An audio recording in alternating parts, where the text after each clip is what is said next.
Catching up with text tonight. Thanks, Jane and John. Good evening, everyone. Welcome to the program.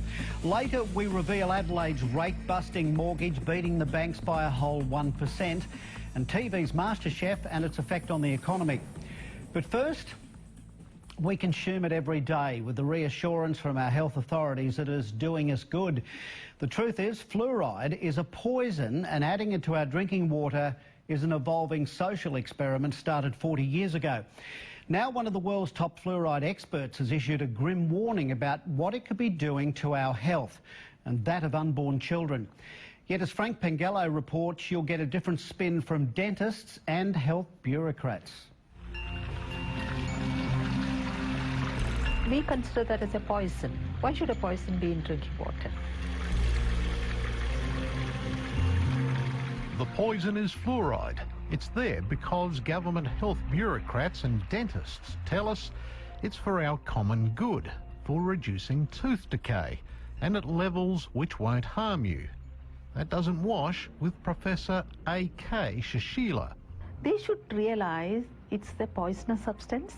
It doesn't promote health. It is a disease-causing agent, and fluoridation should be stopped as early as possible. Professor Shashila is one of the world's leading experts on fluoride. Her own extensive research, along with 70 years of data in India, backs up what she's saying, and it's most disturbing. I would consider a pregnant mother taking fluoride-contaminated products, I'm using the word products, which includes water, toothpaste, black tea, processed food products which has fluoride. Any liquid? Anything. Where her urinary fluoride is high, she is going to cause a lot of damage to the fetus, the growing embryo, the infant which is going to be born. The American Dental Association warns against using fluoridated water to mix baby formula. Not so here. They don't read, they are not aware, they don't update themselves, they don't do any research. So we are in a serious problem. Professor Shashila says exposure to fluoride could also be the cause of many ills like neck, shoulder and joint pains, which may be misdiagnosed by doctors. She routinely does urine tests to check fluoride levels in her patients. Remove the fluoride ingestion starting from toothpaste, black tea, fluoridated water, whatever, and you bring down the urinary fluoride to normal limits, the patient recovers. Fluoride is also used as a preservative and also lurks in many products we consume. But apart from toothpaste, it's not listed on labels. So it is coming into one's body through many sources, and you are not aware of it. The fluoride that goes into our drinking water is toxic waste from the production of fertiliser. For maybe 100 years, the phosphate fertilizer industry put out two very, very poisonous gases into the environment, hydrogen fluoride and silicon tetrafluoride. Eventually, they were required to capture those, and they did it with a wet spray, water, and that water converts these two very toxic gases into hexafluorosilicic acid. And it's this scrubbing liquor, which is about 25% strong, is put into tanker trucks, driven around the country, and added to our drinking water. Here's what's in the mix made in Australia, a sickening cocktail of heavy metals like arsenic, barium, beryllium, cadmium, lead, mercury, and on it goes, and in much higher concentrations than is allowed for lead and arsenic. Why should you make people drink a poisoned water? Well, it's forced medication for the masses, and there are more than 1,000 doctors and scientists around the world who, like Professor Shashila, condemn what's going on. The problem with adding medicine to water is an obvious one of consent, that people can't give their informed consent, which is a basic of medical ethics. Fluoride is about to be added to Mount Gambier's water from the Blue Lake.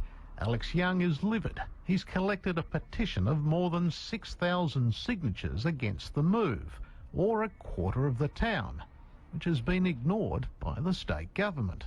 The issue of fluoridation has largely been ignored by the government in not terms they want to push it, but in terms of allowing the community to have a say in the matter. They simply just ignore us. And I am, and the rest of the group here, are just amazed at the level of ignorance shown on this matter. We wanted to talk to someone in SA Health about the issue. Instead, we got a written statement which didn't address our questions directly. It claims Mount Gambier children have 78% more tooth decay than those in Adelaide who drink fluoridated water, and that it's considered safe and used in other developed countries like the USA, UK and Canada. Well, there aren't many more on that list, as anti-fluoride campaigner Professor Paul Connett points out. Most European countries do not fluoridate. Austria, Belgium, the Netherlands, France, Germany, Sweden, Norway, Denmark, Iceland, Italy, Greece, Portugal. The overwhelming number of countries in the world do not fluoridate, and guess what? Their teeth are just as good, if not better, than ours. It aggravates dental decay.